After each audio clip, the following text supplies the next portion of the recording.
Bismillahirrahmanirrahim. Assalamualaikum warahmatullahi wabarakatuh. Alhamdulillah, semangat sekali anak-anak Bapak menerima pelajaran pada hari ini ya. Bagus, pertahankan. Bagaimana kabarnya? Alhamdulillah sehat. Semoga kita dalam keadaan sehat walafiat ya, anak-anak ya. Amin. Nah, sebelum Bapak memulai materi pembelajaran, Bapak akan absensi anak-anak satu-satu ya. Yang pertama ada Abdullah. Oh ya, kamu. Yang kedua ada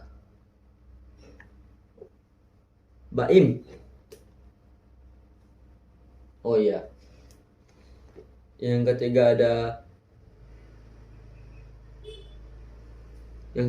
ada Hafiz.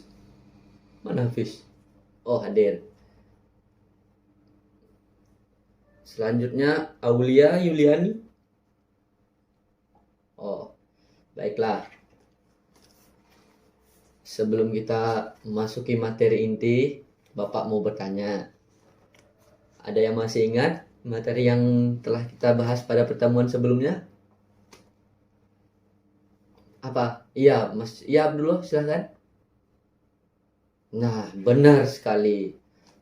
Materi yang kita pelajari pada pertemuan sebelumnya adalah tentang rukun Islam. Ada berapa rukun Islam? Ada 5, benar sekali. Yang pertama, 2 kalimat syahadat, Pak. Ya, yang kedua, mengerjakan sholat. Yang ketiga, menunaikan zakat. Yang keempat, berpuasa di bulan Ramadan, Pak. Yang kelima, yang terakhir, naik haji bagi yang mampu. Benar sekali. Luar biasa, kalian masih ingat pelajaran yang pertemuan sebelumnya.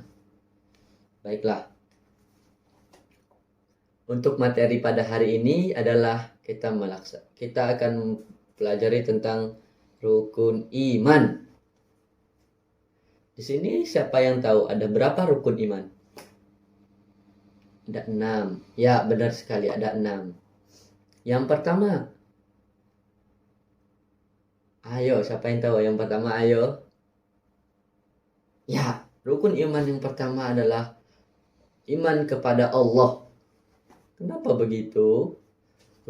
Karena rukun iman yang paling pertama ini adalah mengimani Allah dengan sepenuh hati.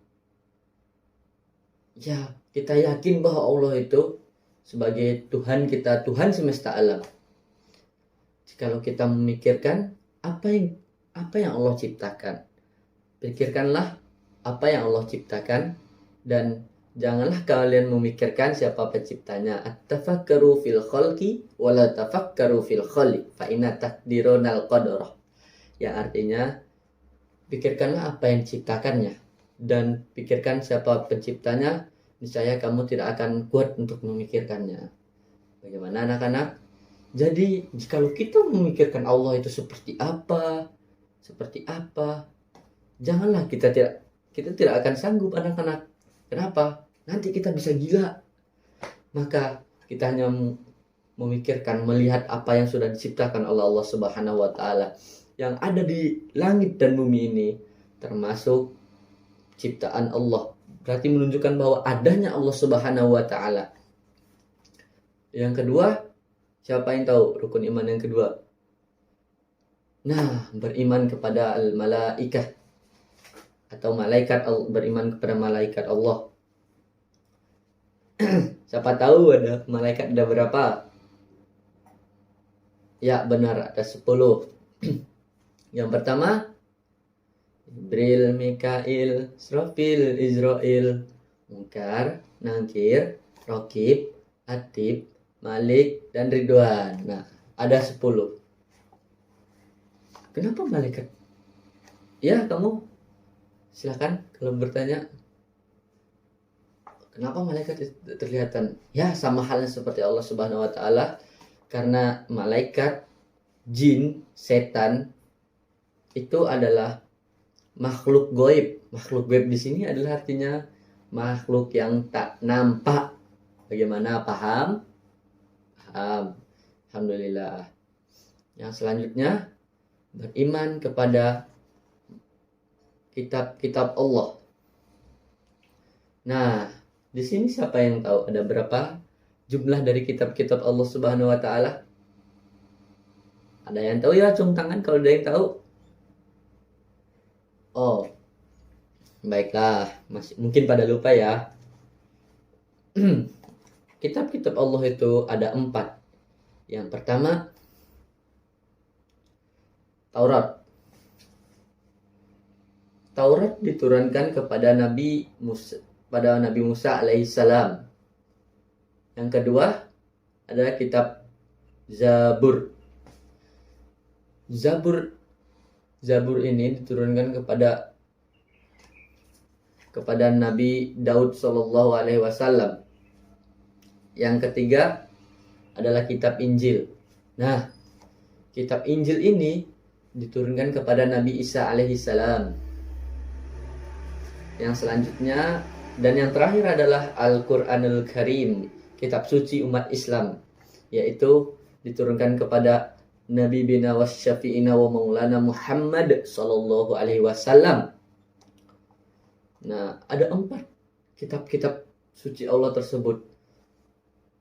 Nah, yang paling sempurna kitab-kitab suci Allah Subhanahu wa taala, yang paling lengkap ada di Al-Qur'an, yaitu Al-Qur'an. Nah, kitab yang kenapa? Karena Al-Qur'an ini menyempurnakan kitab-kitab yang sebelum-sebelumnya, yaitu kitab Taurat, Zabur, sama Injil. Jadi disempurnakan oleh Al-Qur'an supaya lebih sempurna dan memiliki banyak hukum-hukum yang terdapat di dalamnya.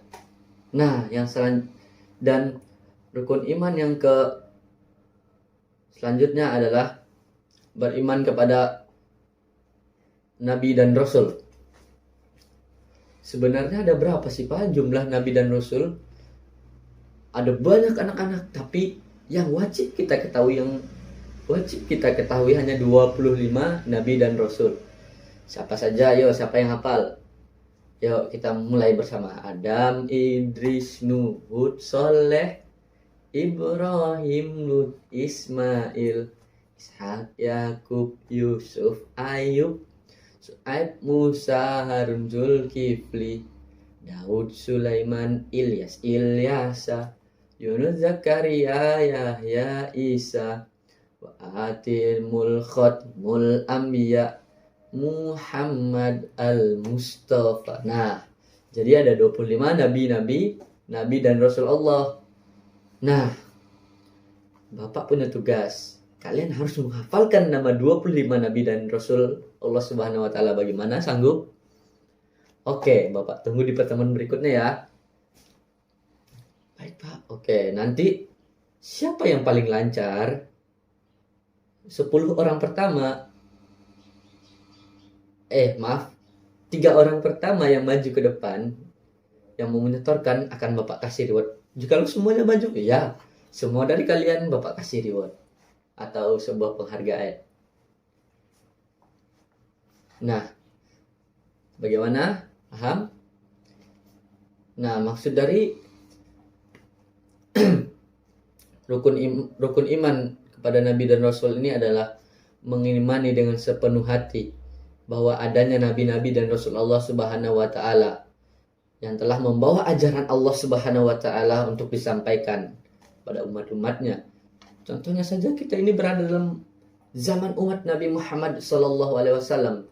Kenapa demikian? Karena umat Nabi Muhammad inilah yang paling banyak anak-anak sampai kiamat nanti. Umat Nabi Muhammad lah masih itu. Kita yang termasuk golongan umat Nabi Muhammad sampai terakhir, sampai dunia ini udah kiamat. Nah, yang manusia terakhir itu juga masuk golongan umat Nabi Muhammad Shallallahu Alaihi Wasallam.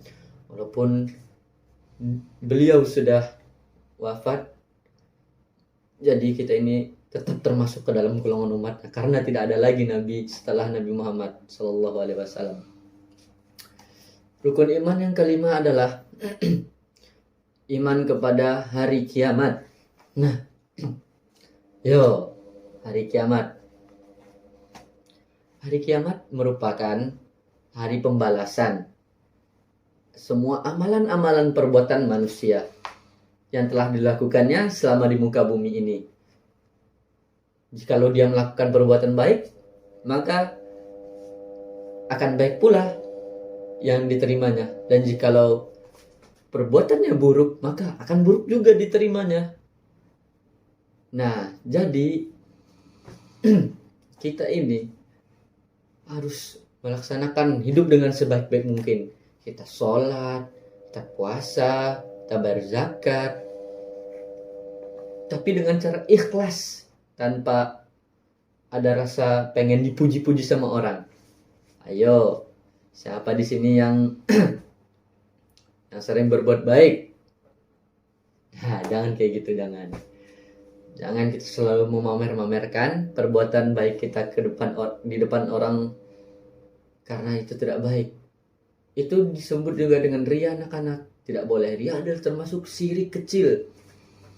Jikalau ada orang banyak, maka dia akan mengerjakan kebaikan itu, anak-anak.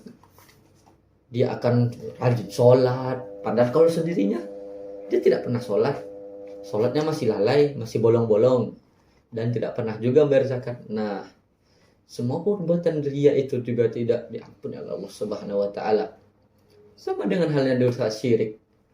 Maka janganlah sampai kita melakukan perbuatan-perbuatan tersebut, ya.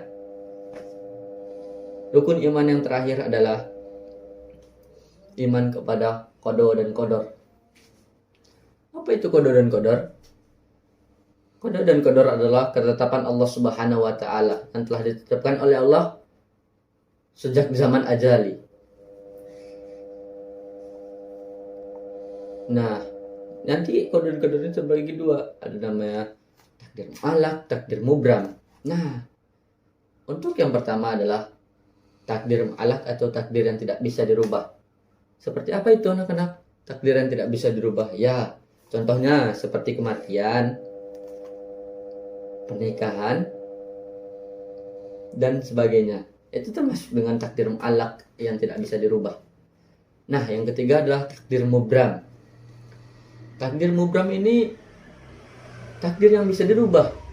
Walaupun Allah Subhanahu wa taala telah menetapkan dari zaman azali, dari zaman kita masih kecil. Nah, sebelum kecil masih dalam kandungan ibu. Nah, takdir itu sudah ditetapkan oleh Allah, tapi kita bisa merubahnya. Contohnya tadi diciptakan dalam takdir mubram. Contohnya Bapak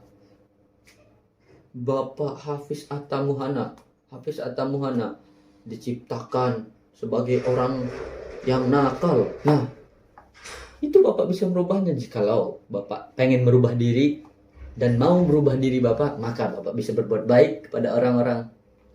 Bisa berbuat baik. Bagaimana? Paham?